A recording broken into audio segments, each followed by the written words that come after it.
یہ ہے جبل رحمت، یہ عرفات کے میدان میں واقع ہے، اور اس پہاڑی کے تعلق سے بتایا جاتا ہے کہ یہ مکہ سے یعنی بیت اللہ سے تقریباً 15 کلومیٹر دور ہے، اور اس کی بلندی، اس کی اونچائی تقریباً 30 سے 60 میٹر اس کی اونچائی ہے۔ اور اس کی خصوصیت یہ ہے کہ یہ عرفات کے میدان میں ہے، اور اس کے بارے میں بتایا جاتا ہے کہ یہاں ایک جو پلر بنا ہوا ہے،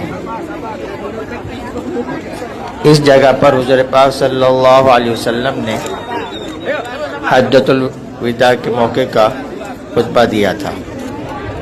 اور بعض لوگ بتاتے ہیں کہ اس جگہ پر حضور پاک صلی اللہ علیہ وسلم کی اونٹنی قصوہ ٹھہری تھی، اور بعض بتاتے ہیں کہ حضرت آدم علیہ السلام اور حوا علیہ السلام کی اس جگہ پر ملاقات ہوئی،